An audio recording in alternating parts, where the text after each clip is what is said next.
You want power? Then stop chasing peace. Stop chasing approval. Stop chasing ease. Get comfortable with pain, with silence, with being misunderstood.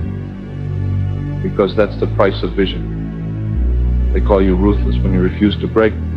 They call you mad when you see what they can't. Let them talk, let them tremble, let them sleep in comfort while you build in chaos.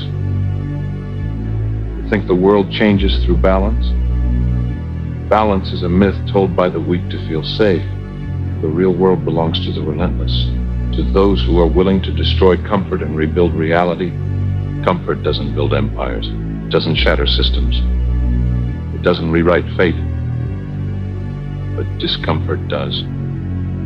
Madara wasn't born a monster. He was forged by betrayal, by watching people choose weakness over truth. He didn't become powerful because he wanted to win. He became unstoppable because he refused to lose. This world bends to those who won't break, to those who stare into suffering and say, more, to those who are willing to walk alone, be hated and still rise. So stop wishing for it to get easier. Stop asking for peace while living in war. Start becoming who they fear you might become. Because in the end, it won't be the loud who win. It'll be the ones who got comfortable with being uncomfortable and never look back. You want power?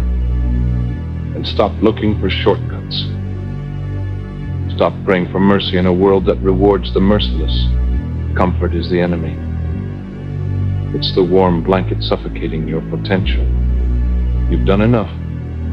You've earned rest. Take the easier path. But the path of greatness has no rest stops. It has no applause, no welcome committee. Just silence, resistance, isolation. You want to lead? Then prepare to be doubted, mocked, betrayed. Prepare to be called arrogant, dangerous, unhinged. Because nothing scares the world more than someone who doesn't need its permission. He rewrote them. He didn't bow to systems, did. He burned them down and built his own, and not out of hatred, but out of clarity. He saw the truth.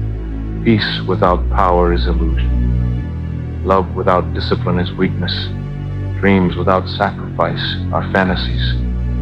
So ask yourself, what are you willing to suffer for? Because suffering is the cost of real change. You'll lose people. You'll lose comfort.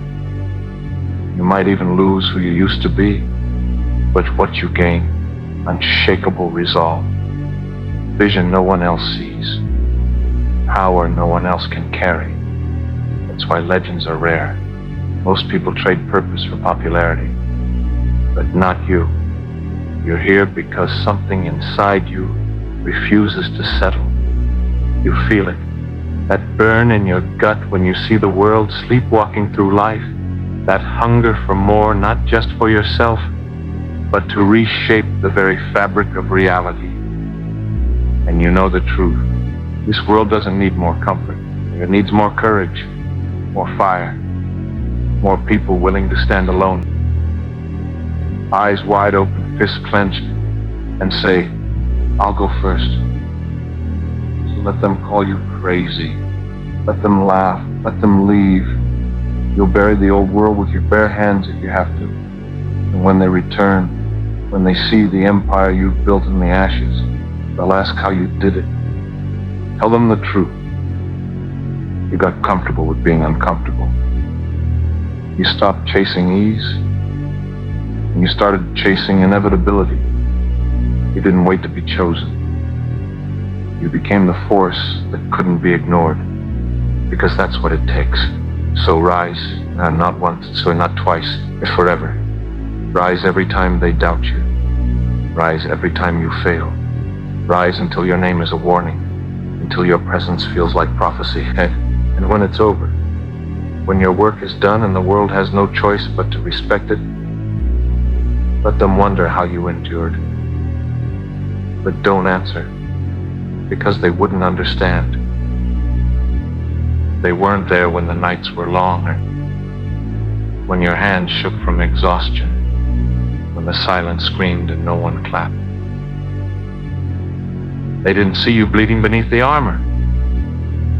They didn't see you bend but never break. They only see the result, the victory, the crown, but they'll never feel what it cost.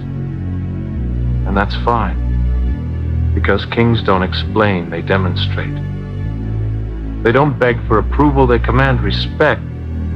You didn't survive all that for applause. You rose for the mission. You endured the storms to become the storm.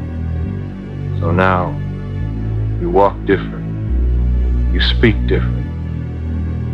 You move like you already know how this ends. And how does it end? It doesn't. Because real ones don't have finish lines. They build legacies. They live in the echo, in the pages of history, in the minds of those who swore you'd never make it. Your rise isn't temporary. It's not a trend. It's not hype. It's permanent, because it was paid for in silence, and sacrifice, and scars. So, when they ask, tell them there isn't one. Just this. Decide. Decide that you're done negotiating with fear. Decide that doubt gets no seat at your table. Decide that the pain is the price, and you're glad to pay it. Because while they wait for guarantees, you guarantee yourself. You become undeniable. You move with certainty so sharp it cuts through every lie you were ever told. You rise with purpose so loud the world has to listen. And when it gets hard again, because it will, when it hurts, when it crumbles, when no one is watching, smile. Because that's your moment. That's where most people fold. But that's where you ignite. You don't need easy. You need worthy. So keep going. Through pain, through fire, through failure, through fear. Keep rising. Because one day when the smoke clears, when the dust settles, and they see what you've built, they'll stop asking how and start asking who. And the answer will echo. You, the one who never backed down, the one who didn't flinch, the one who turned suffering into strength and built a kingdom from the ashes. You didn't wait for the world to change. You became the reason it did.